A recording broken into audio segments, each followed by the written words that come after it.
The NBA Gambling Podcast on the Sports Gambling Podcast Network is brought to you by Underdog Fantasy. Their company customers play just $5, get $100 worth of funds. Use promo code NBA SGPN. And welcome everyone to the McGann Podcast here on the Sports Gambling Podcast Network. It's currently Wednesday morning, November 12th, around 11 a.m. Eastern. I'm your host, Reichel, joined by Lonte Smith. Together, we're going to break down all 12 games on the card here for Wednesday. Should be fun, a lot of games, so hopefully we get some good action tonight. Lonte, how's it going with you? What's up? Not much, man. Pretty good. Had a good podcast yesterday. I think a lot of the plays or leans that we gave out did well. Swept lock and dog. So, yeah, I'm looking forward to continuing that forward into this episode. Yeah, I'd say luckily for us, the only competitive game last night was on TV because the Sixers game came down to the wire against Boston. But out of the 6 games that happened yesterday, 5 of them were decided by 10-plus points. So not the most competitive slate, but either way, we had one good game on TV, and you ended up seeing a couple of high-scoring games. Utah scored 152 points, so they kind of went crazy there. Indiana stinks. Besides that, the Thunder buried the Warriors. You saw the Knicks win again. Ja was terrible again. What else is new? And Denver ended up winning on the back of a great Joker game again, late against Sacramento. But either way, once again, not too much drama, only one close game, and we'll see what happens moving forward. But either way, hopefully the games tonight are more competitive than the games on Tuesday. So, Lonte, I'll ask you quickly, anything you want to talk about from yesterday's action, or you want to just move on into Wednesday? I don't think there was anything particularly that happened outside of you talked about. Excuse me, you talked about it with Utah. 152 in regulation was pretty impressive. I mean, they continue to play well at home. I like their young core. I was higher on them than most people coming in. They got Collier back. I think his second game back. Double. Yeah, he's looking good, and they needed that type of point guard. Philly and Boston delivered. That was a really good game. Thankfully, we were on the right side of that. I thought Philly was going to blow it, but thank God we were on the right side of that. But outside of that, man, not much to kind of dissect. Yeah, I feel like the games kind of spoke for themselves. I see D. Johnson mentioning that I helped him make 1K from my picks, so congrats on the 1K. Either way, though, point is let's get into the games here. A lot of games, and we'll try to make sure this episode is not an hour and 20 minutes long. So before we get into any of the games for Wednesday, a reminder that you could check out the SGPN feed for every episode of every show in one convenient feed. Search SGPN on your favorite podcast app, whether it involves Spotify, Apple, you name it. But a reminder, check out the SGPN feed. It has all of the episodes for every show in one convenient location. So moving on into the actual games that we have for Wednesday. Starting off with the first game, you have the Bucks on the road, who are favorites as they are laying 5.5 against Charlotte. For this one, Bucks laying 5.5. The over/under is 231.5. Now, for the injury report for this game, right now Giannis is questionable. I see Porter Jr. and Prince are still out, but Giannis, of course, is the big story. Now, for Charlotte, Sexton is probable. You have Connaughton is probable, but usual suspects are out.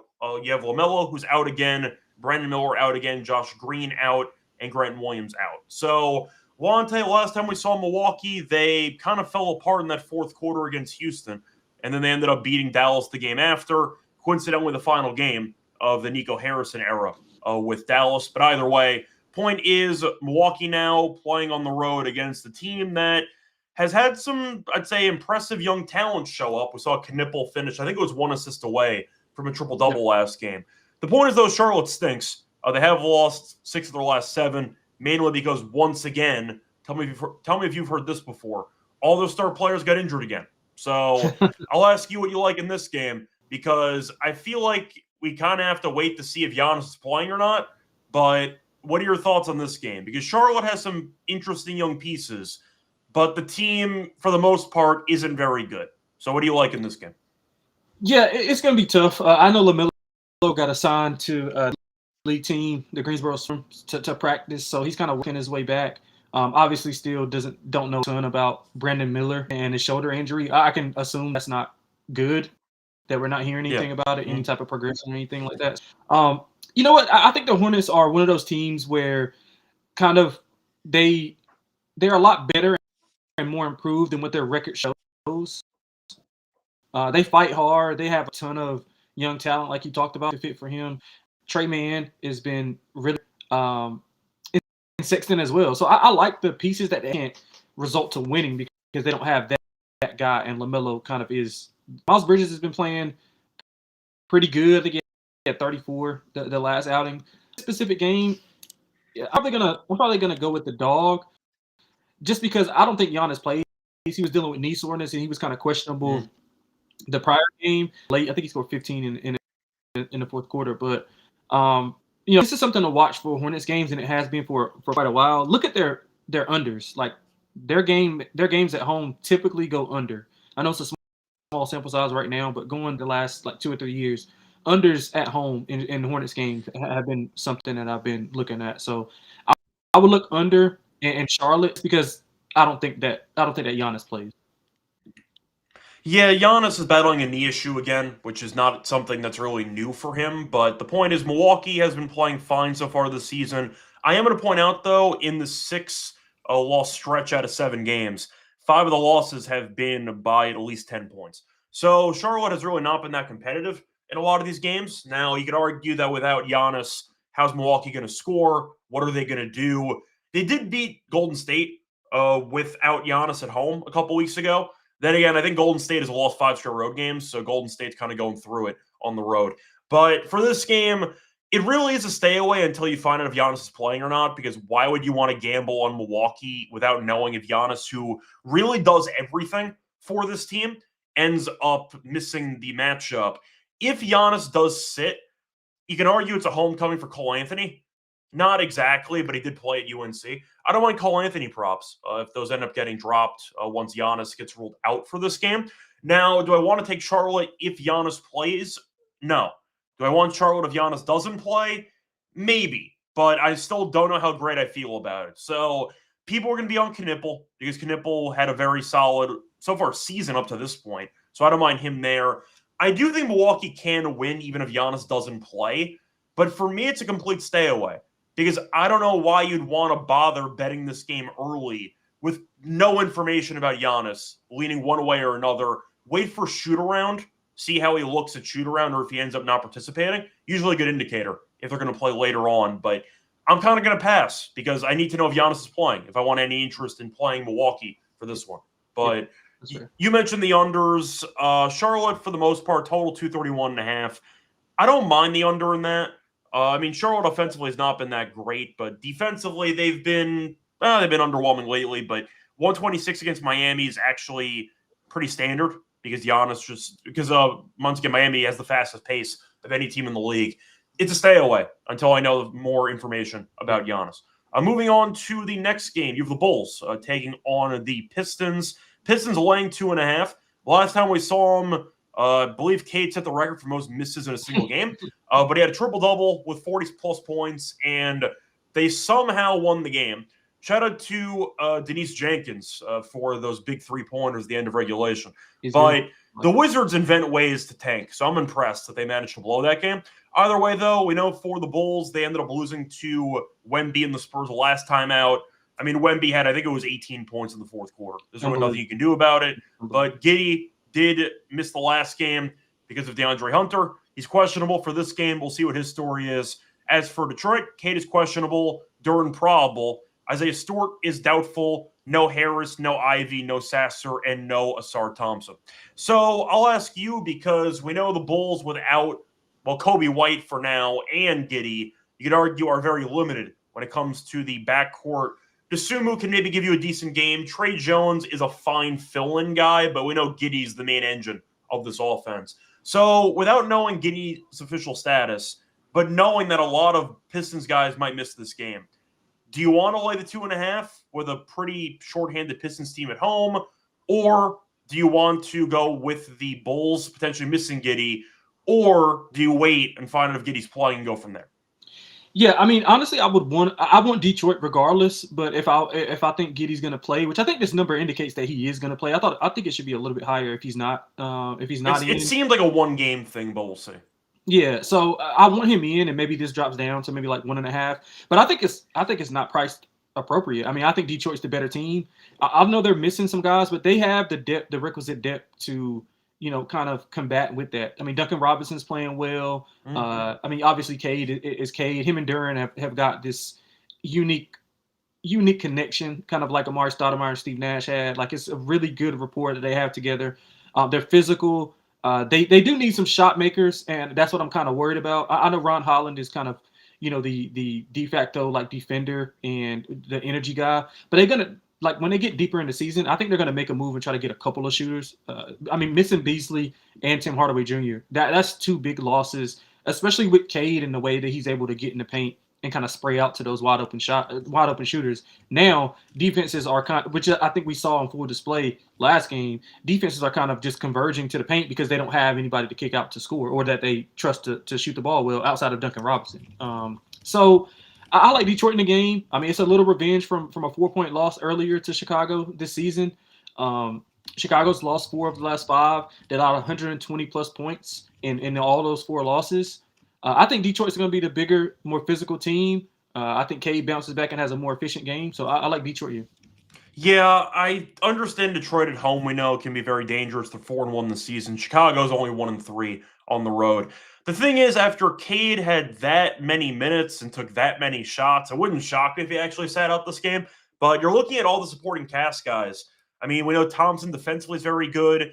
I mean, Ivy's barely played. Tobias Harris has been fine. And we know Isaiah Stewart's actually been pretty good with Duran. I think I am going to go Chicago in this one. But I want confirmation that Giddey's going to play first, just because I think that he's that important to this team. Detroit, look, if they win this home game without Cade, would I be shocked? Not entirely. But I do think that Chicago, if Giddey does play, and if Cade ends up sitting, you could argue that they have the better roster. Because there are a lot of Detroit guys who are missing this game already. So I do think that with the lack of depth for Detroit, with the injury report, I'll go Chicago. But it might be another wait and see because Giddey's that important for this team.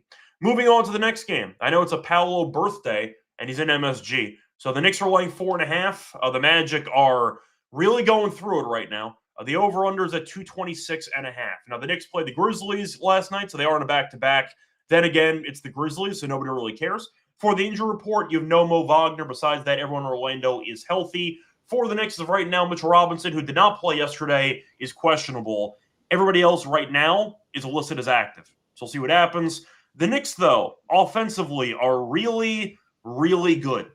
Knicks are 7-0 at home. They're 0-3 on the road. So the recent winning streak has been all home games at MSG. Now, for Orlando, I mean, the less said about them, the better. They've been really not impressive at all. In fact, you'd argue this season has been a failure up to this point. Bane hit the game-winning 3. So at least trading for him got them a win. But Paolo and Franz don't look great together. The defense hasn't been very good. The depth piece, especially on the bench. The bench has been a mess for Orlando. I understand it's Paolo's birthday, and people love a birthday game at MSG. I'm taking the Knicks. I just think the Knicks are clearly the better team. And you're looking at the bench differential here. The Knicks actually have quality bench pieces. The Magic don't. And the Knicks offensively with Mike Brown look really, really good. So I'll go with the Knicks at home. Paolo can still give you 30, and they can still lose by 10-plus points. Like, that's not a guaranteed recipe to get you a win or a cover in this road spot. But the Knicks at home are an absolute wagon, and the team depth-wise, when it comes to scoring, are lethal. So give me the Knicks, who I think are the best team in the Eastern Conference at this point in time. Give me the Knicks -4.5. It's either them or Cleveland. I know Detroit record-wise is good, but if you're asking for the end of the season, I'd say playoff predictions, I think the Knicks right now are the best team in the Eastern Conference. You could agree to disagree, but I'll go with the Knicks -4.5 at home. Yeah, I'll probably take Cleveland over them, but they're right there. I haven't seen enough Garland to pick Cleveland right now. Yeah. Just assuming both teams are fully healthy, I would favor Cleveland. I would take the Knicks personally, but you could argue that those two teams, and no offense to Detroit, who's been very good, those two teams are pretty far ahead of the other teams in the East. Is that fair? Yeah, that's pretty fair. And I think 1A, 1B. Point is the Knicks are clearly better than Orlando. That's the point I'm trying to make. Yeah, and it's more so. I mean, both teams are working through different changes in this aspect. It's just that the Knicks are going through their changes while winning, and Orlando is kind of faltering down. So it's harder to kind of get a gauge on them. I mean, Knicks at home, you talk about a 7-0 straight up and ATS. So that's something that I do not want to get in front of. Orlando, while, they start out games really strong, and then they kind of let teams back in it. I think about the game against Portland. I think about the game a couple of nights ago that they had. Like, they just continue to let teams back in games, and that's being at home.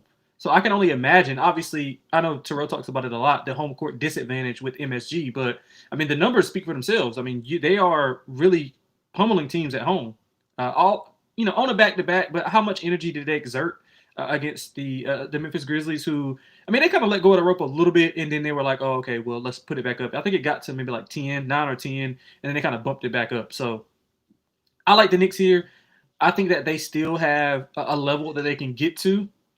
Their depth is something that Knicks fans have been talking about, in the Thibodeau era. And Mike Brown is playing a lot of those guys. You see the Jordan Clarkson, you see the Miles McBride having extended minutes. So I like that, and we haven't seen a ton of Mitchell Robinson as well. You talked about it with the injury, but did you see Knicks fans celebrating when they pulled all the starters with 6+ minutes left against no, the Nets? I didn't see that. Knicks fans were jumping for joy. They were up by like 35, and they ended up pulling all the starters with 6 minutes to go. And Knicks fans were thrilled. So yeah, that's an advantage, man. You got to keep Jalen fresh for down the stretch, because he's going to be a high usage guard in the playoffs. So I like the Knicks here. I think the number is probably a little bit too short, but when you factor in back to back, probably should be around like 6.5, due to what the Magic. They can't shoot. Bane is still in a slump. He made the shot, but he hasn't been playing well. Franz and Paolo are reverting back to when they first started playing together. It's kind of like my turn, your turn, and not playing together. Yeah. Mm-hmm. So that's kind of concerning. And they're in like what year, like 4 together, year 3 or 4 together. So that's a little bit. Technically 3 or 4 if you factor in the injuries, maybe 2.5. But yeah. So I'm not as worried about the Magic as a lot of people, because simply because the East is just not that good, and they'll have time to work things out. But Wendell Carter's playing really well also. So that's good to see, and I think it'll be a good game, but I think the Knicks pull away late and win by 6-7. Yeah, it was 3.5 last night, so there has been some money coming in on the Knicks. But look, I understand they're on a back-to-back. Then again, they were up double digits the entire game against Memphis. They scored, I think it was like 75 points in the first half or something. Like, it was really just a rout early. But either way, I'll go with the Knicks in this one. I know they're on a back-to-back, but they're 7-0 at home. Like, I'm not going to try to reinvent the wheel here. Give me the deeper team at home, the undefeated home team, against a Magic team that right now is under 500. So I'll go with the Knicks minus 4.5 there. Before we get into the rest of the card for Wednesday, a reminder, they're brought to you by our sponsor, Book.ag. Use it to bet on football, basketball, hockey, tennis, college sports as well. You can also use crypto for funding your account and for getting nice payouts. And a reminder, we actually do sign up at Book.ag. Use the code SGPN for a special 100% bet bonus up to $500 for new customers. My Book.ag promo code SGPN. We're also brought to you by Novig. So if you like prediction markets, check out Novig, number one prediction market for sports in America. Get some great prices, and you can get some reduced juice. So check out Novig for great prices. Available in a bunch of states, 35 plus to be exact. Download the app. When you do so, get a nice deal with us. Get $50 when you spend just $5. If you use our promo code SGPN, get an extra Novig promo code SGPN. Spend $5 to $50 in bonus funds. Welcome back, everyone, to the McGinn Podcast. Finished going through the first couple games for the card on a Wednesday, time to move on into the next game. Moving on to, speaking of the team that got their asses kicked by the Knicks yesterday, the Grizzlies, as they take on the Celtics. Both teams on back-to-backs. Both teams did lose. Boston lost an absolute war. Damn, Kata had a free putback there at the end. But either way, there was the clock running down. He missed the putback. But, by the way, unrelated, Joe Mazzulla, some really bad last possessions so far this season. Really bad. But either way, Celtics are laying 6.5. Ja doesn't want to be there. We'll see if he plays on a back-to-back. The over-under's at 230.5. So, look, we know Boston's not very good this season. It makes sense with, of course, Tatum being out for the entire season. 5-7. As for Memphis, I like their under this season. Everybody got injured before the season even started. Edey's doubtful, so he's closer to getting back, but he's supposed to not play in this game. Damn shame, too, because a great matchup for Edey, because the Celtics can't stop any center to save their lives. But as of right now, you have no Clark, no Jerome. Jerome was the big signing they had during the offseason. He hasn't played yet. No Pippen Jr., no Clark, no Edey, most likely.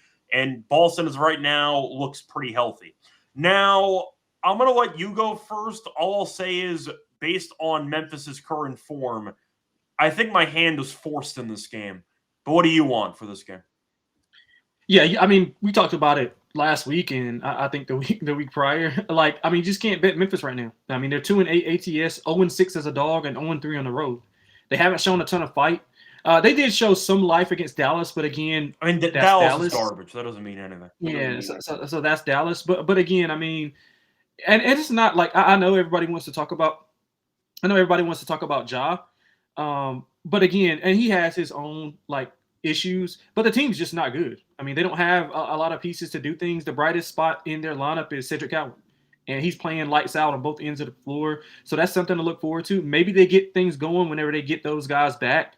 But again, I mean, it's just they're just not a good team. And you contrast that to Boston, who, I mean, Boston's been fine. Like I think this is kind of what everyone expected. They're a middling team. They're gonna be in some games. They haven't been like blown off the floor in a ton of games. So they've been competitive, and this is without shooting at a high clip, like at a high level from three. Like I think they're still like bottom 5, bottom 6 in 3-point percentage. So that's not falling. They don't have a ton of size, and Tatum did mask a lot of those issues because of his ability to play make, his ability to rebound, and some of the lineups that they had to respect. And now you have a traditional 5 in Kata who doesn't space the floor. I mean, it's kind of hard to kind of get those shots off when teams can kind of double off those triple handoffs. So I like Boston here. I mean, they're back home after a 1-2 road trip. Get right spot. I know it's not a ton of travel with New York and Boston, so I don't weigh that in. But I think the Celtics, they should get out to a really good, fast start. So I would look at them in the first quarter as well. Yeah, I mean, the main issue is the fact that the Grizzlies' star player looks like he's actively punting games. I mean, that's really the main issue right now. I'm going to read off some stats, and you could just let me know your thoughts on these. Are you aware of how bad Ja's been shooting over the last 6 games? Like, do you know the details, or do you want me to actually read them off? Well, I'll tell you this. I do know it's bad. It's so bad that he went like 2 of 7 from 3, and his 3-point percentage increased. That is correct. But to read off the actual numbers, so starting off with the final game in October 31st, from that game to the game last night, Ja's played 6 games. The Grizzlies are 1-5.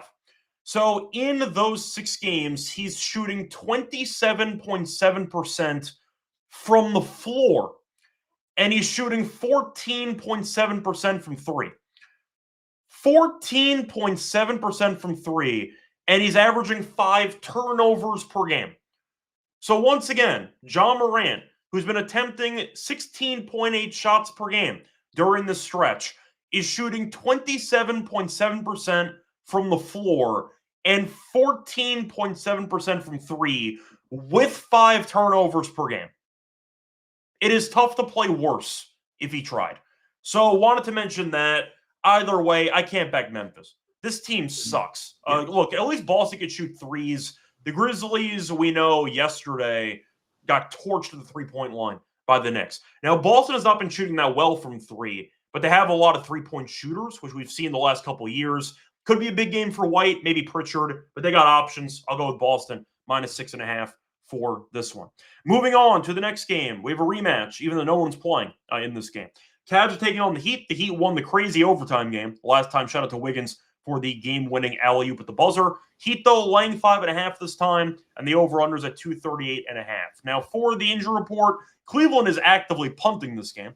You have no Garland, you have no Mitchell, you have no Mobley. Strus is still out, no Tyson, and Nance Jr. is questionable. The projected lineup right now is Alonzo, Merrill. Merrill's been nasty, by the way. He's been very good. Hunter, you have Wade and Jared Allen. For the Heat, you have no Bam, no Hero, no Rozier, so the usual guys, but everyone else right now is active. Mitchell, Powell, Larson, Wiggins, and Ware, with Hawkes coming in off the bench. So we saw the Heat just win. So you have some deja vu principles, but the Cavs are benching everybody in this game, and the Heat are undefeated at home. So I'll ask you, Lonte, what do you like in this game? Yeah, I'm staying away from the side because of all of that uncertainty. Although I will point out that usually when things like this happen and guys are ruled out, the team who the players are ruled out on, they typically, cover and win the game. And, I guess Donovan Mitchell couldn't make it back from Louisville in time. He was there watching the game last night. Great game to go to, though. Good win. Yeah, good win. Hell of a game. It was better than the Gonzaga-Creighton game. So that much. Yeah, for sure. But I mean, yeah, it would be Miami or nothing for me. But I pivot and I go to Miami team total over. I mean, they scored 120 plus in 4 of the last 5. They're 8-2-1 ATS and 5-0 as a favorite. I mean, they are really rolling, especially at home. They're good. Yeah. So I credit to Noah LaRoche, obviously, for coming over from Memphis. I mean, obviously, like if you just look at the contrast of what that offense was, like Memphis's offense was like ranked like top 3 early on, and then after he leaves, like he takes that over to Miami, and that's just, I mean, credit to him. So he's doing a really good job. Ja wasn't happy with the lack of pick and roll plays, and now the offense can actually score. So yeah, that's tough. But yeah, I'm going Miami team total over. It's not a ton of handicap here, obviously, with all those guys being missing for Cleveland. So Miami team total over or nothing. Yeah, well, historically speaking, you'd probably pick Cleveland because this would be a classic Heat letdown spot at home when the Cavs are sitting all their players. Look, the total I find interesting because I actually had the over as my lock on the last episode at 247.5. I didn't give a damn. I thought this game was going to be high scoring. I thought there'd be at least one quarter with 70-plus points, and I think there were 79 points in the third quarter. So that ended up getting there pre-overtime. Then, of course, it flew over in overtime. But, look, the Heat have a lot of depth, and Jaquez off the bench is just absolutely nasty. Is he going to win Sixth Man of the Year?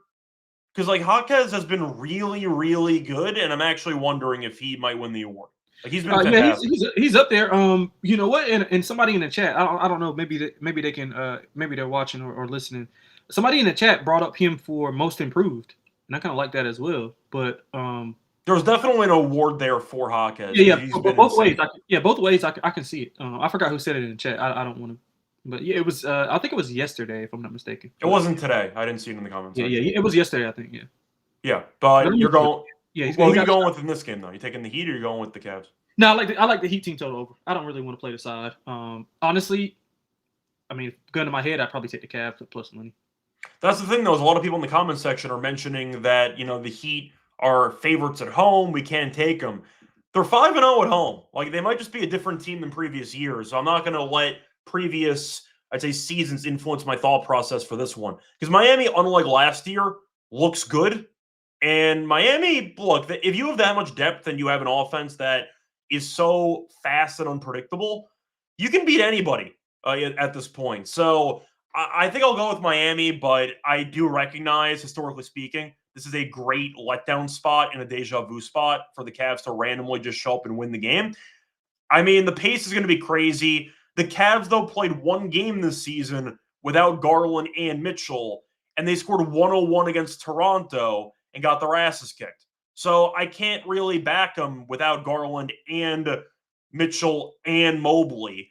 So if you wanted my thoughts, Jared Allen props. Why not? Give me some rebounds here. Ware kind of kicked his ass in the first meeting, and I'm kind of hoping Jared Allen gets his get back. So we'll see what happens, but I don't want Sam Merrill threes. He had a crazy heat check in that third quarter. I don't know if you saw it. He made a 3 on 4 straight possessions. It was like a Kyle Korver heat check without the ball touching the rim. It was pretty wild, but I don't mind. Shoot it, man. He can really shoot it. Like, if he's in the 3-point contest, I'll bet on him. But I don't mind DeAndre Hunter. I think DeAndre Hunter's got a good matchup. I'll take his props. Yeah. You know what? They can make the 3-point contest exciting this year. It's always probably the highlight of the event anyway. But like with Merrill, if you look at like Hauser can shoot it. AJ Johnson from AJ Green, I'm sorry, from Milwaukee. Like, it's a lot of it's a lot of guys that can shoot it. Yeah, I mean, there are a lot of guys that you could throw out there, especially some young guys who have some talent. But exactly. I'm going to throw Merrill out there because if you watch him play, like Merrill's filthy from 3. And that's exactly what you're looking for. He's like a Duncan Robinson type. So I do think he can make some sense. I see some questions or comments about the Sixth Man of the Year race, by the way. And I see that Jeremy Grant being mentioned by Timeout. I believe Grant's the favorite right now in the market. Jaquez right now is the favorite. Jaquez is 4-1. Ajay Mitchell's at 650. Grant's at 12-1. The issue with Grant is he always gets hurt, and you have to worry about the qualifying amount of games. So we'll see if Grant can stay healthy. He's been solid. But right now, Jaquez is the favorite. Jaquez is actually plus 400, and I can't argue that. Man? Yeah, right now he's the favorite at 4-1. Okay, so unfortunately, the guys that I gave out a Kunku at around 35-1. He's at 20-1. Somehow has a bigger price than Grimes. which I don't get at all. I don't think Grimes has been that great this season. He's been fine. But either way, Jaquez right now is the favorite. So there you go. But for this game, I don't mind Merrill stuff. I don't mind DeAndre Hunter stuff. That's kind of my thoughts for that one. Moving on to the next game, you have the biggest spread on the card. The Wizards taking on the Rockets. Now, for this one, the Wizards are 1-10. They should be 3-8. I don't know how they lost to Philly. I don't know how they lost to Detroit. But you know what? Tanking teams are going to tank. So they found ways to lose those games. I'm sure the ownership is thrilled they lost those games. They are now 1-10. As for Houston, they're 6-3. The offense has been a work in progress. But you know what? When it's right, this team is dangerous because they can out-rebound anybody, and they just have so much size. Now, for the injury report, still no Finney Smith, and we know Van Vliet's out for the year. For Washington, you have no Koulibaly.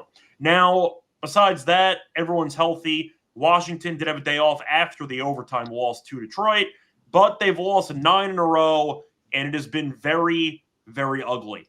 So, out of these 9 games, they've lost 7 of them.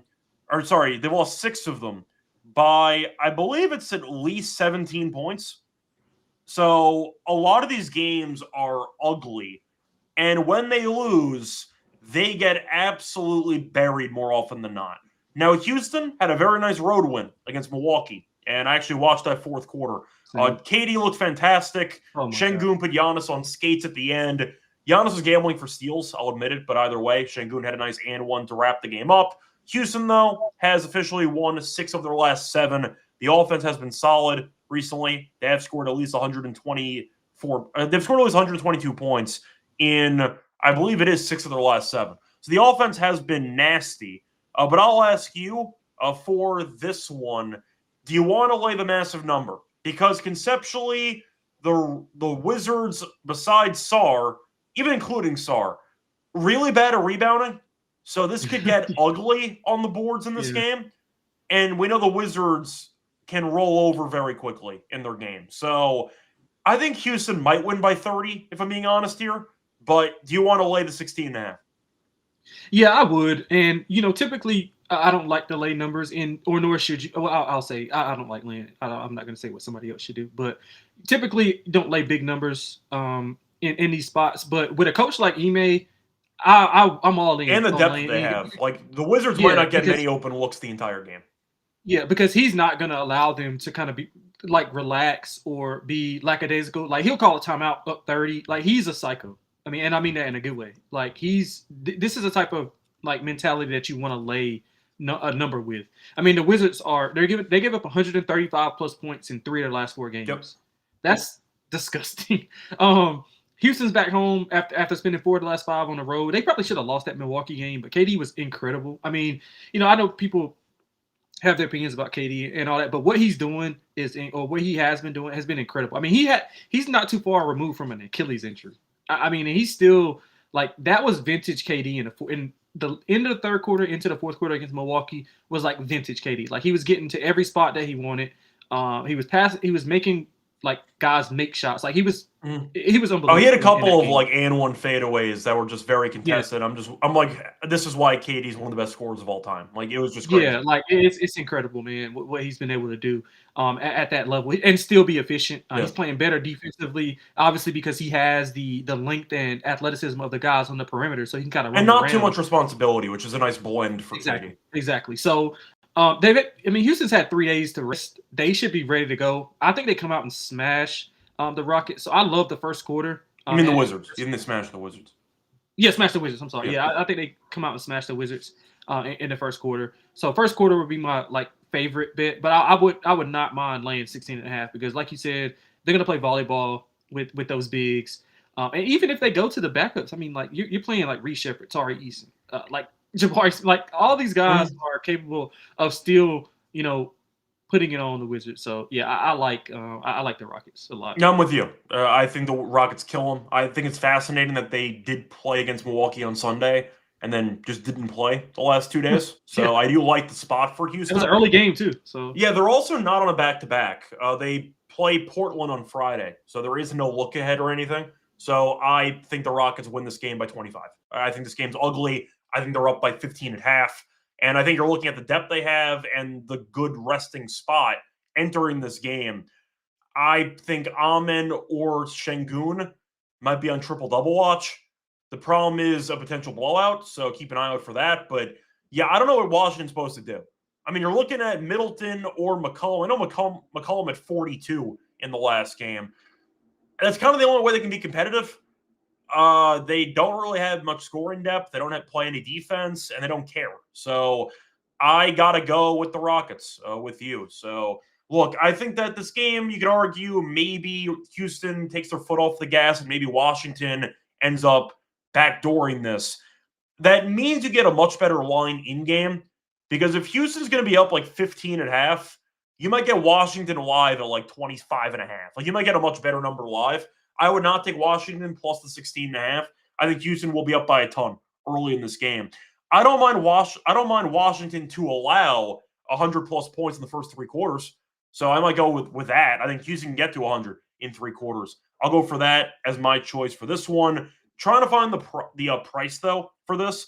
It's been a very good market if you're actually looking at that type of niche angle so far this season. Because we've seen a bunch of teams score a bunch of points, and Washington's allowed a bunch of points, as you've said before, with them allowing 130-plus on the regular at this point.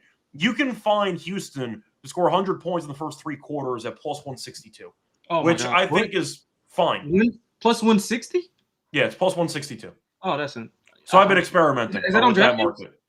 I know it's on FanDuel only, I think, but that's one market I've been kind of experimenting with, and it's been working out. So I don't mind that. I'll go for Houston to score 100-plus in three quarters at plus 162 for this one. Lonte, anything else you want to add for this game? No, I'm actually betting that right now. Okay, there you go. Yeah.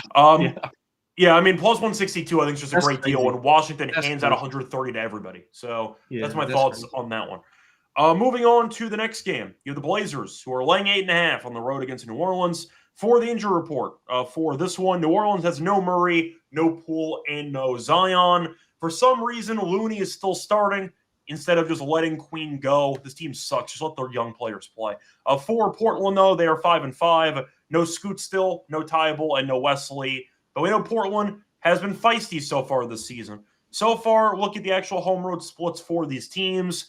For New Orleans, it really doesn't matter. I mean, this team is awful, but they are 1-2 at home. So they have played 7 road games up to this point. So maybe they'll look better in the Smoothie King Center.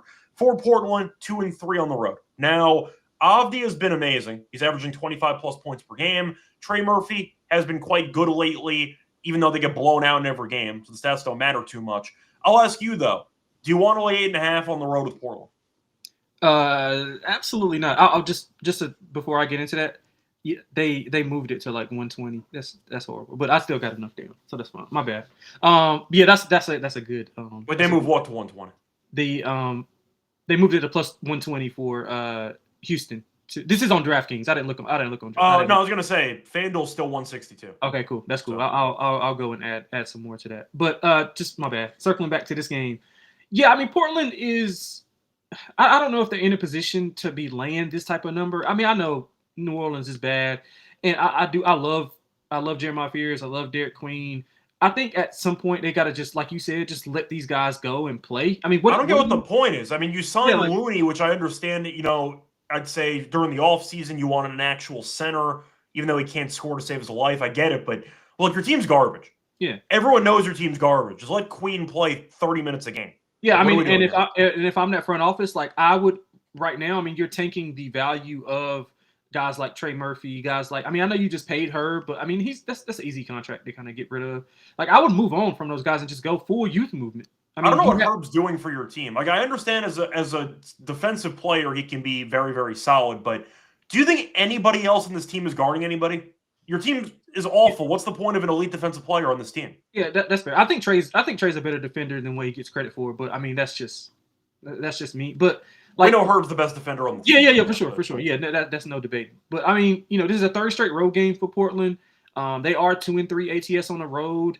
The Pelicans are 1-1 ATS at home. Yeah. Portland's also 1-3 as a favorite. So. I'll probably hold my nose and take New Orleans here. It's not something that I recommend, but I mean, if I had to make a play on it, it would be New Orleans. Yeah, I think my play is going to be prop related. I see a bunch of people mentioning the Drew Holiday revenge game or double revenge game, whatever you want to call it. I don't mind Drew Holiday props. I didn't mind the double-double in this game. My favorite prop is actually dangerous, but I actually like the idea of it. I think it's a good matchup for Klingon. I didn't mind his rebounds, like 9.5. Yeah, I might bump that up to yeah, 12. that's a I good saw point. 12 rebounds last night was plus 280. Like, I understand Klingon has not been very good lately. I get it, but the Pelicans can't rebound, and we know Looney can't shoot. So you can keep Klingon in the paint. Just let him chill there and grab boards. I didn't mind going for a potential Klingon option there. Over 11.5 rebounds plus 280. I think it's a great matchup. I think that he's going to play 20-plus minutes. Time Lord is healthy, but he's playing around 15 minutes a game. So Klingon's clearly the starter, and Hansen's been buried on the bench. So there's no real competition for starting minutes here, despite the recent struggles by Klingon. Give me the Klingon rebounds over 11.5 alt line at around plus 280. I saw last night. Moving on to the next game, Warriors taking on the Spurs. Spurs laying 4.5. They look really good. For the Warriors, they got buried last game. I mean, OKC, look, without Jalen Williams, they are still the best team in the league. It is pretty concerning how good OKC is, despite having all the injuries they have. Like, this team is stupid. That's how good OKC is. Anyway, the Warriors can't win a road game, which I know Draymond made some comments about during the post game. I mean, yesterday after the loss, basically questioning his team's, I'd say, commitment to winning. And I know Draymond's always been a vocal guy.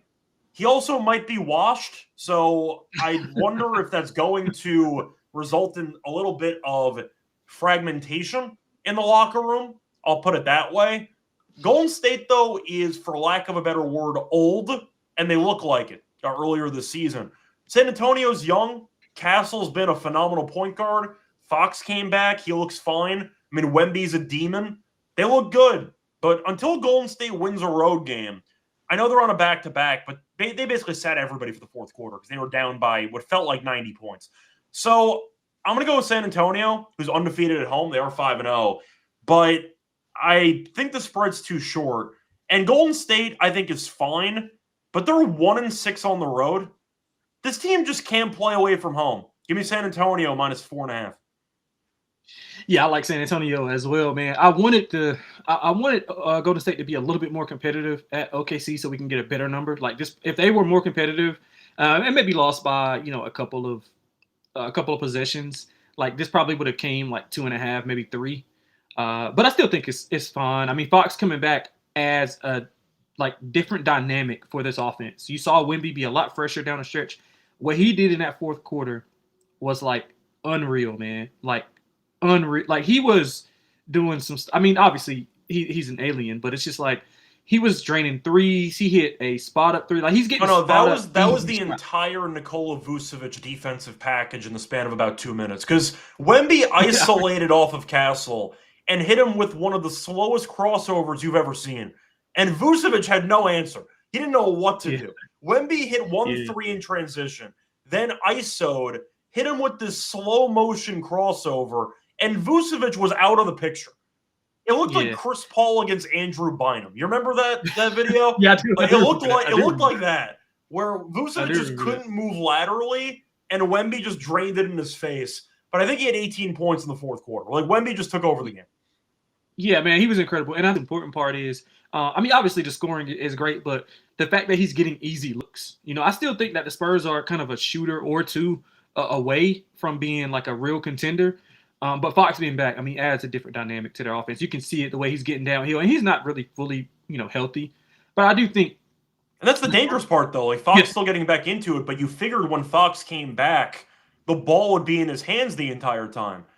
It hasn't even worked out that way because Castle's so good at passing that he gets other people good looks. So the Castle and Fox backcourt combo, I thought might be a problem with the actual, I'd say, necessity of having the ball in their hands. Castle's made it so much easier by how selfless he is. His vision is incredible as a point. I agree. Yeah. And the Spurs, they haven't been covering lately. 1-4 ATS last 5, but you talked about it at home. They're 4-1 straight up and ATS.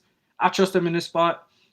Golden State struggles on the road. I mean, you documented that, so I won't run through it. But yeah, I like the Spurs here. Yeah, I do want to ask you, and I know it was brought up in the comment section. I don't want to deep dive too much into it, but I have to at least bring it up. I see Luis, who is once again a Suns fan, so he's not going to take the opportunity by the wayside to roast another team in his division. So I am aware that there might be some bias here, but Luis is asking if it's time to have a conversation on the Warriors being overrated or not, and if there's a gap between them and elite teams. Look, OKC, there's a gap between them and everybody. Yeah. So I feel like talking about OKC, watching them get their asses kicked, might be, I'd say, a bit of an unfair timing to have this conversation. Having said that, I do think they are overrated. I think Golden State is an old team. And look, if your main offseason move is to bring back Kuminga, which nobody was happy about, and you ended up doing so, he's been fine this season. Not even him. But not even Kuminga was happy about. That's what I'm saying. And you ended up signing Al Horford. Like, you didn't get younger at any position. And I understand that Curry has been elite for so long. He had the crazy game against the Nuggets where they stole an overtime win. I get all that. But the point is, you still have Draymond, who we know has really not been the same guy for the last couple of years. Butler, who's hurt all the time. He's already had a back issue this season. I think they are overrated. Like, I think this team is still a playoff team. But when you're relying on so many guys in their mid to late 30s to basically be your main pieces, that's not going to work in 2025. So to answer your question, I do think they are overrated. Are they bad? I didn't say that. But I don't see an upside here. I think that they're kind of like last year. Their ceiling is a second-round elimination. If they won a round, I'd be happy for them. But do I think they're overrated? Yes. I think for the most part, they look like a one-and-done team. Is that a fair statement? Yeah. I mean, I don't think, like, when we're talking about overrated, like I was high on Golden State coming in, but they're not a contender in the West. They might win a round. That's kind of where I'm at with this Golden State team. Yeah, and I think that's properly rated. I don't think a lot of people were thinking that they could come in and win the title. Were they? I didn't think so. Yeah, I don't think so. But I think they're kind of properly rated. They're better than the Clippers. It could be worse. So once again, it could be worse. But the Warriors look like an old team, and there are rumors Podziemski might get traded. I don't think Podziemski is that good. That doesn't solve any of your problems, to be clear. Like, you have bigger issues than Podziemski. Yeah, I mean, I'll wrap it up here. Like, I just think that they just, they get that kind of bump because they've won championships. And yes. Kind of, and they have multiple Hall of Famers on their team. Yeah, so when they're not playing well, it's like, hey, they'll figure it out, blah, blah, blah. And, I mean, that's probably fine. And they probably will. I mean, it's early in the season. They don't have to be honest, they don't have a ton of talent. They just are not a talented team. I mean, Steph is older. That's why they needed Kuminga. Even if you don't like Kuminga's play style, they need the athleticism. They need the guy who can actually create his own shot. Yeah, so I think they'll end up being fine. I don't know if they make a move or two. I mean, maybe go get Clay back. I don't know. Like, I don't know what Clay's. Clay's. No, I think that's just. Pure. I think that's a. I mean, I agree. I think that's more like where he's at than anything. But I mean, that's just me. But you mean for Clay? Yeah. Yeah. Look, all I know is he's got some money left in his contract, but I don't know how much he loves basketball. Are we getting the return of Chinese Clay? Question mark. Like, it's been that bad. Like Guangdong Tigers. Like, it's been bad for Clay. Yeah. I mean, on the bright side, he's winning off the court, if that counts. But on the court, he's been a mess. So I don't think Clay solves anything for this team. Yeah, big winner off the court. But either way. Big fan of his off the court. Yeah, either way. Point is, at least he's winning in one of the two areas off the court. But either way, the Warriors, they're just an old team. And I don't know what their moves are at this point. So we'll see what happens. But I think they are a one-and-done team in the playoffs. So we'll see what happens. But one injury, by the way, to Butler or Curry, and this thing might be going down very quickly. So they might be a play-in team. Like, Golden State might be a play-in team by season's end. So we'll see what happens. But either way, wanted to mention that briefly. Moving on to the next game. We have 4 games left. Suns taking on the Mavericks. Mavericks in the first game post-Nico era. If they announce the new GM, if they showed, like, Michael Finley, co-GM's face, he might get a standing ovation because they don't have to deal with Nico anymore in that building. But either way, the Suns are dogs despite being really good lately. Mavericks are laying 1.5. Injury report for this game. Once again, no Nico, if that counts. But for the injury report, AD might play. He's questionable, so Professor Glass might be back for this game. We'll see. Still no Kyrie. Live was questionable. And Exum, of course, is still injured. For Phoenix, you have no Jalen Green. Besides that, fully healthy. Grayson Allen had a casual 40-plus points last game, which nobody kind of talked about. Pretty nuts. I think he had 42 points in like 29 minutes, which is crazy to think about. But I'm going to spend zero time on this game. Whether AD plays or not, I don't know how long he's going to play. Phoenix looks good. I'm not saying that they're going to be a team that I'm worried about like come postseason, but they might make the play-in. Like, this team's good. They're playing good basketball. The chemistry's there. They've adjusted to the new system that they've kind of put in with Ott as the head coach. I like what I've seen. They've been good. Dallas, though, their offense is a mess. I understand for the memes, getting rid of Nico might help the crowd atmosphere. If you don't have 17 fire Nico chants mid-game. But this team still stinks. They have no point guard. They can't shoot. It's just a mess right now. Give me Phoenix. Why is Dallas favored in any game right now, especially against Phoenix, who's been objectively good for the last couple weeks? Give me Phoenix in this game. Yeah, you know what? I kind of agree with. It's funny. I agree with everything that you just said, but I like the Mavericks. I think is that solely based on AD playing, or does that not matter to you? Well, so I don't think AD plays, but because this number probably would be a little bit higher if he does. And I've listened to Tim McMahon talk about like AD being like ready to play like last week, and then kind of ownership like not want him to play. So I don't like, it's kind of weird, and that kind of worries me.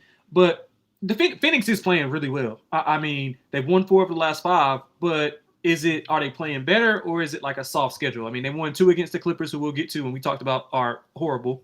The Pelicans, and then the Spurs is a good win. The home road splits are drastic. 1-4 straight up in ATS on the road. And Dallas, I mean, they do have their a lot of issues, to be honest. They've been pretty competitive early on, like close games. They led Milwaukee this weekend, pretty much all game into the end. They competed with Houston on the road. They were down 3 points going into the fourth quarter before they let go of the rope. So, you know what? They're not playing horribly. They just don't have the pieces don't fit together. So yeah, they have no spacing. I mean, that's the main issue. Yeah, so I like Dallas. I think Dallas wins the game by a couple of possessions. I love the under. Phoenix has held 3 straight opponents under 105. Dallas under 105 scoring in 3 straight. And I think that firing Nico with the crowd being back in it a little bit more energized, I think that does bode well for the Mavericks and kind of their psyche. So it's over with now. You can move forward. I like the Mavericks in this spot. By the way, I'm seeing a money mentioning that Nico did not trade Luka by himself. I'm aware of that, but you cannot fire the owner. So they turned him into the scapegoat, basically. Well, the owner signed off on it. So, I mean, the owner signed off on it. I think that suggests that the entire ownership group of Dallas doesn't actually know ball. I think that's pretty safe to say at this point. Was it Dumont? Dumont's the owner? Dumont's, I think. Yeah, disaster. That's how I'll put it. But either way, point is, look, the end of the day, we know the Luka trade's a disaster. The main issue for me wasn't even trading Luka. It was the fact that you didn't shop him around to 28 of the 29 teams, and you saw Nico have a secret coffee date with Pelinka, and they traded him without any team knowing he was available. I think that's the bigger concern. I'll ask you, though. Let's assume you had no players. There was no Anthony Davis. I get the Mavericks wanted to remain on a win-now timeline. If you were just trading Luka without any players, how many first-round picks are you requesting? Minimum 6, 7? How many are you asking for? I would say 6 or 7. 6 or 7. Would they get one? I would actually take. You know what? I would actually take. You know what? Give me 5, but give me 3 of those in this draft. Yeah, but either way, let's assume most teams though. You'd say you'd want minimum 6 first-round picks? Yep, minimum. Do you think a team out there would have offered 6 first-round picks? If they were not, they are unserious about winning. That is kind of my point. My issue wasn't conceptually the idea of trading Luka. The bigger issue was not actually getting the best offer possible, which is your job as a GM. So that was the main issue there. But the ownership's a joke for Dallas. Look, Nico being out of the building helps morale, but clearly there are bigger ownership issues behind the scenes, and these guys don't know what the hell they're doing. So I think Dallas has some serious problems long term, but I'll go with the Suns. They look like an actual team. I see Luis mentioning Suns playing is like plus 380. I love that. I think they're a solid playing team. They might be like the Bulls of previous years. They might not be that good, but they're going for it, and I respect them for going for it. So give me the Suns to be a playing team, actually, and I like them in this game at plus 1.5 for the money line for this one. Moving on to the next game, Lakers taking on the Thunder. Thunder missing players, nobody cares. They're 11-1, should be 12-0. Their only loss came on a blown 20-plus point lead to Portland. So they probably should be 12-0. Now, Dort's questionable for this game. J-Dub is doubtful. So a reminder, an all-NBA caliber guy might be coming back, and they're still 11-1, and he hasn't played a game yet. So this team is dangerous. For the Lakers, no LeBron, no Vincent, but you have Luka, you have Reeves, you have Ayton, whatever. So look, the Thunder are completely just a wagon, and I don't know who can beat this team in a 7-game series. I don't know. Like, this is just stupid. Oh my God. I'm going to ask, just for the sake of asking, can OKC win 70? I mean, man. I think it's possible, right? Like, I'm not saying they're going to Yeah. get there because it's like, once again, it's easier said than done. But 11-1 without J-Dub, this team has a shot at 70. Like, this is crazy. It's not just J-Dub though. Like, Wiggins. Dort's missed some games. Wiggins like, missed some games. Whole shit was that. Like, they haven't been whole since like probably the beginning of last year. Like, they haven't been like whole. Like, I mean, bro, I don't know. I don't know what to be honest. I don't know. They got a shot at 70. Like, this team is just insane. I don't know what you're supposed to do. Yeah, I don't know. And this is a bad matchup for the Lakers. The Lakers are old. They're non-athletic. They don't have a ton of wings. They don't have a ton of ball handlers. I mean, Luka and Austin Reeves are your dominant ball handlers. That does not bode well for this defense for OKC. I mean, just to put it in perspective, like OKC was up like 30 last game against Golden State. They gave up 19 points in the fourth quarter. I don't care who's playing. 19 points, and obviously it wasn't the starters. Like 19 points in the fourth quarter after being up 30 is unreal. Like, that is unreal. I can't. I'm not betting against them for the rest of the year. Yeah, I mean, there's no reason to. Even when they sit guys. Yeah, I can't. They just invent people in a lab. Ajay Mitchell, yeah, he'll just casually be a potential 6th Man of the Year winner. It's like, are you serious? He's just. That's like, okay. See, I don't know what process Presti uses when it comes to draft evaluations. If he sold a book, every GM in the league would buy it because I don't know how the hell he finds he never misses anybody. Yeah. So, like, my thing is, I mean, now it might be a mixture of them not wanting to league, but like, why aren't other teams hiring their like player personnel guys? Like, I would give them. I would want everybody from their building. Like, I'll give them an extra $1 million or $2 million. Like, their process. I mean, I know obviously Presti is the main guy. Yeah. But a lot of those guys that scout and do a lot of that. Get somebody from the scouting department. Yeah, like you gotta do something, bro. Like, they are ridiculous. They're so good. Yeah, they're ridiculous. Their biggest miss over the last couple of years. I mean, look, I'm not gonna mention Poku. That's from a different era that was tanking. Their biggest miss recently is Zhang. Yeah. And I barely seen Zhang play, so I don't even know if he's good or not. But look, they hit on everybody basically. Like, it's crazy what their hit rate percentage is.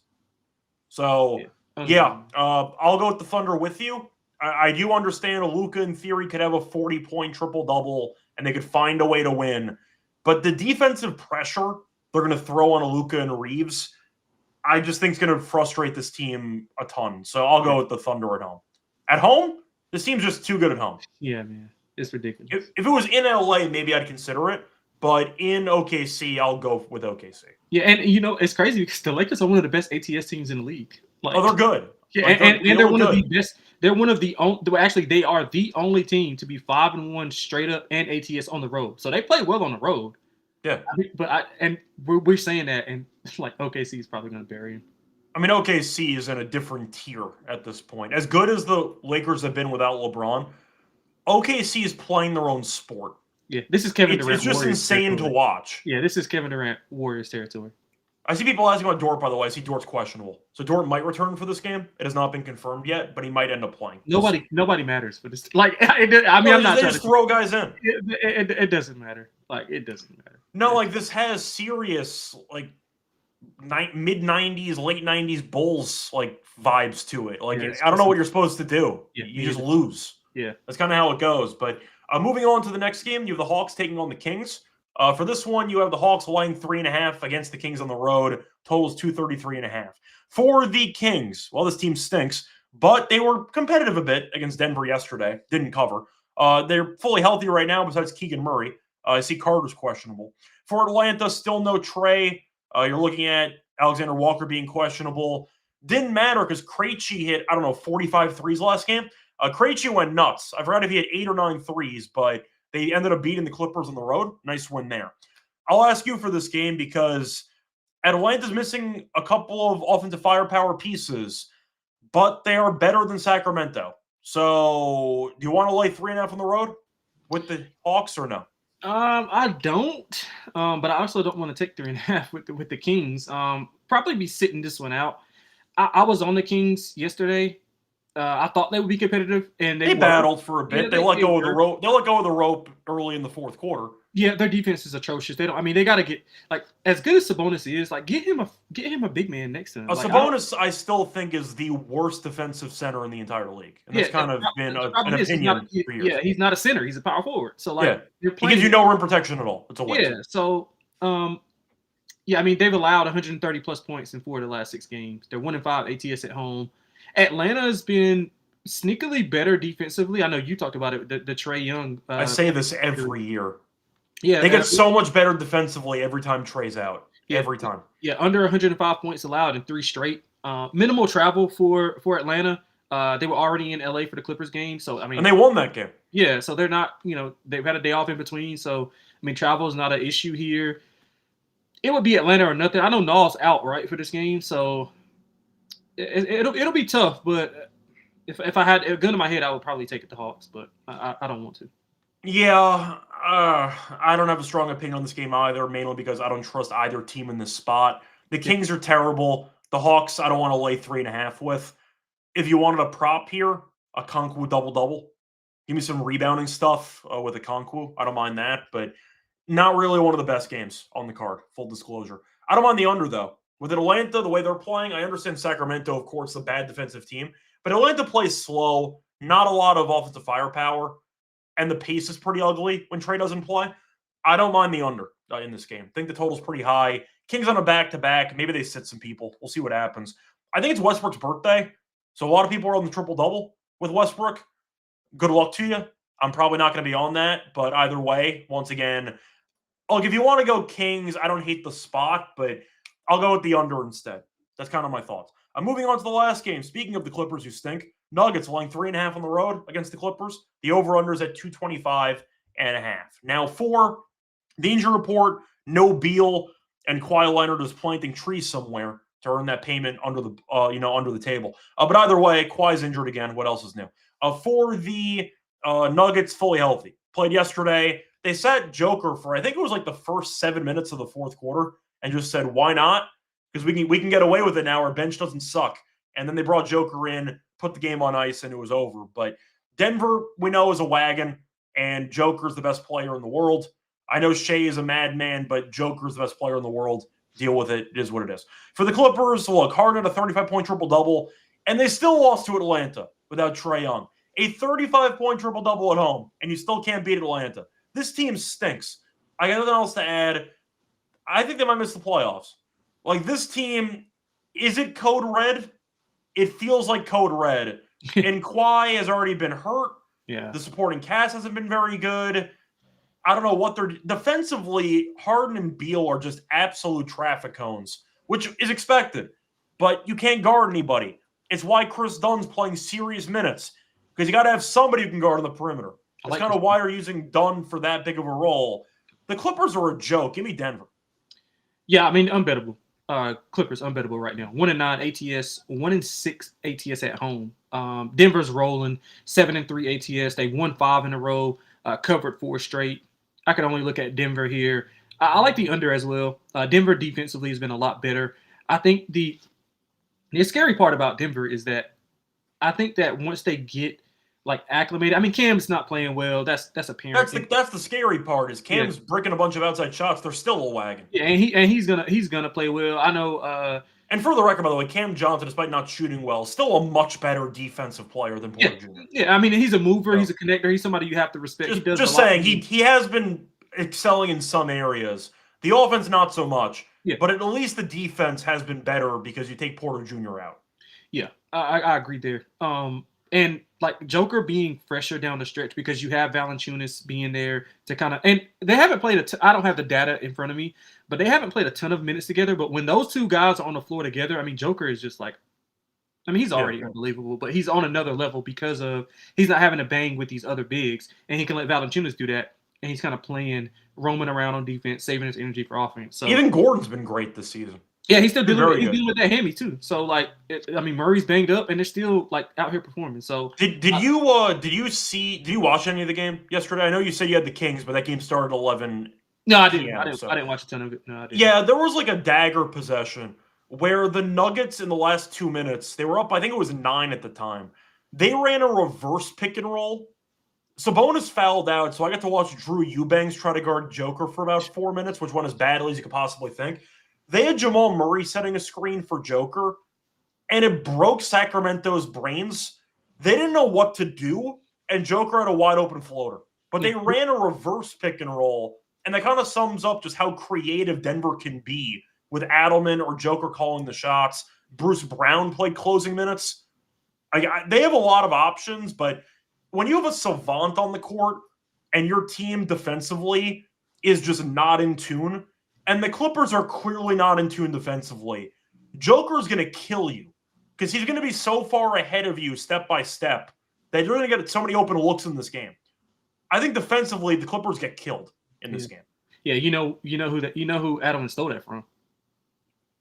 The reverse pick and roll. They got Mike killed. Malone? They got killed by OKC on that. Where Shea was the screener on J-Dub. They were getting smoked on that. Like, points per possession was through the roof. At least J-Dub's another like small forward. They were doing it with a center getting a screen from a point guard. Yeah, but typically you don't screen like. I'm watching Eubanks trying to deal with a Jamal Murray screen, and he had no clue what he was doing. Yeah. Like Eubanks, by the way, really bad player. But either way, I got to watch that unfold for the last couple of minutes as Joker. I think Joker was 16 of 18 from the floor yesterday, and I'm like, what? This isn't even fair at this point. But either way, the Clippers can't guard anybody. Now you got Joker coming to town. Have fun trying to play defense. I think the Nuggets bury him. Yeah, that's kind of where I'm at. But you have any other thoughts? No, that's it. No, I think we hit it. There you go. I see people mentioning that Cam's not as good as people thought. I see Andre saying Cam's trash. Look, as a Nets fan, I got both ends of the Cam Johnson experience. He was really good last year when the team wasn't good. 2 years ago, he stunk. So I've seen the Cam Johnson experience on both sides. Once again, he does things that are not on the stat sheet that have value. He's a pretty good defensive player. His rotations are pretty solid. I do think he provides certain intangibles which are not mentioned on the stat sheet. Having said that, right now the guy can't shoot. Will he get better at it? Of course he will. But I do have to point out that I do think defensively, with Johnson, with Bruce Brown instead of Westbrook, they look much better defensively. So I want to mention that. Johnson's still doing certain things, even though the shot's broken. So we'll see what happens. But I think Cam Johnson is fine. Yeah, he'll be fine. That's how I'll put it. I think he's fine. He'll be fine. There we go. I'm not worried. He'll be fine. Yeah, anyway, that is going to wrap it up for all the games, all 12 of them for the NBA card. Before we get into the Lock and Dog picks, a reminder, they're brought to you by our sponsor, Underdog Fantasy. So you can do pick 'em entries, chance to win 5,000 times your entry. You can pick higher or lower on your favorite player stats. You can also check out the new offer for new customers. Play just $5 and $100 bonus funds. Use promo code NBA SGPN. We're also brought to you by Rhythm. So they're crushing in college basketball, college football, the NFL, and they added the NBA as well. So they have a bunch of options for you, football and basketball, pros, and college. Check it out. They have a giveaway as well. Every week, giving away cash prizes for tracking your bets in the app. Track 5 bets per model that you built, and you can win $1K. We also have a nice discount code with Rhythm. If you use the code SGPN25 when down the app, you get a quarter first month. That Rhythm once again, promo code SGPN25 for a quarter first month. That promo code SGPN25 for a quarter off your first month at Rhythm. Welcome back, everyone, to the Beginning Podcast. Finished going through all the games for Wednesday. Time to move on into the lock and dog picks. So, Lonte, I'll let you go first. What's going to be your lock and dog for the show? Yeah, it's tough because I like a ton. So the dog, I'm going to take that Houston 3/4, 100 points 3/4. I mean, it's 120 at DraftKings, 160 at FanDuel. We'll grade 140 right in the middle, but just I mean, you don't find the best need number. to. Just take the 160. Like, FanDuel's a pretty common book. Just take the 160. Yeah. So yeah, plus 160 for You're that. not taking it on a bookie. Like it's fine. FanDuel's in a bunch of states. It's 162. So just take it. Yeah, one of the I mean, we talked about it. They just don't have a ton Washington for them. Houston probably could score. They probably get close to 100 in the first half, to be honest. I mean, 135 plus in 3 of the last 4 games allowed for Washington. I think Houston should have a field day. For the lock, you know what? Let's get disgusting. I'm going to take Dallas, and that's at even money. You can get +1. You can get +1 even money right now. That's kind of on the move for whatever reason. I guess. What? So no alt spread. You're just going with the regular money line as your lock. Yep. Okay. Even money. I think Dallas wins the game. Yep. I think Dallas wins the game. I think that is a wild lock, by the way. Yeah. Not even a matter of like wins and losses. Just out of the 12 games to choose from, you chose the Mavericks. Yeah, I like that. That is some degen action right there. I was not expecting that at all. I don't even know what to say about that. The Mavericks, really? I was not where I thought you were going with that one. That's a pretty wild choice, to be honest. All right, sure. For my lock, I have a couple of choices here. I'm going to stay away from props as my lock and dog, even though I do think the Klingon rebounds are intriguing at 11.5. His minutes have been too inconsistent for me. I'll stay away from that, but I like that prop in general. So for the lock, I think I'll just go with what I've seen with the eye test so far. I'm going Knicks at home. I know they're on a back-to-back. I get it. I don't really care. This team's 7-0 at home. Orlando has problems. Yes, they won with a Bane game-winning three-pointer. I still don't like the combo of Franz and Paolo. It doesn't look good. You throw in Bane in there, they just don't look, I'd say, comfortable playing with each other. And the Knicks look good. Really, really good. Orlando's defense has been underwhelming so far this season. Good enough for me. Give me the undefeated home team. I know it's Paolo's birthday. I don't care. Let him take 30 shots. Let him do his best Cade impression in this game. Give me the Knicks. A -4.5 is my lock for the show. For my dog, I've been doing it multiple times on the show in the past, and it's been working out for me. I'm going to go with an alt spread. It is a massive number, but you know what? Sometimes you got to just spend some money and see what happens, because the Wizards get blown out more often than not. They're getting 16.5. Houston hasn't played since Sunday. I'll go for it. Give me Houston. You know what? The prices are horrible. It's 19.5 at +126. I was really hoping for a much better price for the alt spread. I might actually pivot from that because I was hoping for a better number. Am I going to go with the Nuggets alt spread against the Clippers? It feels like a trap line, but you know what? The Clippers are just so bad. They can't score. Got to deal with Joker now. I mean, we'll see if anybody ends up sitting, but I think I will fade the Clippers. I'll go for a pivot instead. Give me the Clippers to lose handily in this game. Give me Denver -6 +140. I'll take that as my dog. I think Denver, with the offensive weapons they have, the Clippers' bad defense, and their offense as well, which has not been pretty, and Kawhi being out doesn't help. Give me the Nuggets -6 on the road at +140 as my dog. Moving on to the underdog entry. Lonte, what do you like for underdog? Do you want to go for Klingon? That's a good one. I had that one circled. Yeah, that's okay. A good one. So I'll go for Klingon. We're going to ignore the points. The points are very, very ugly when it comes to Klingon. Not going to bother. Yeah, we will go with the rebounds at about, was it 8.5? I think. Let me see what Underdog I think it was 8.5. Underdog. I'm trying to find it.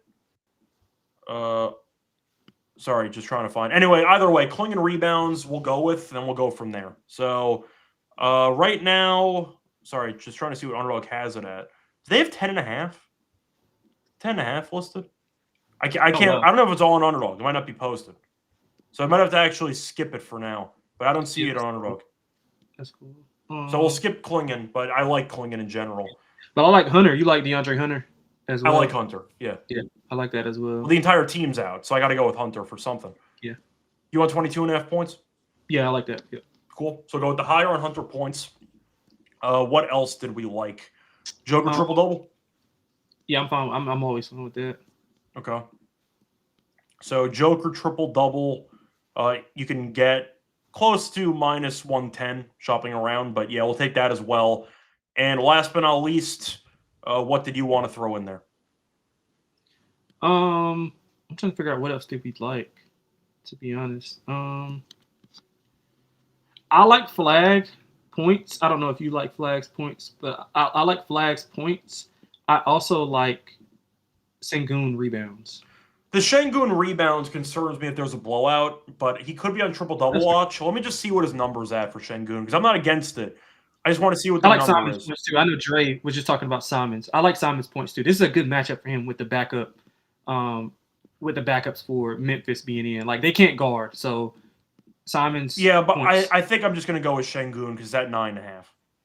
Yeah, that's cool. That's perfect. I think 9.5 is just a solid overall number there. So actually Underdog is 10.5, which is kind of unfortunate. But do you want the 10.5 for you, or is that a deal breaker for you? No, that's cool. I'm cool with that. I think you'll have like 11, 12 plus. Okay, that's fine.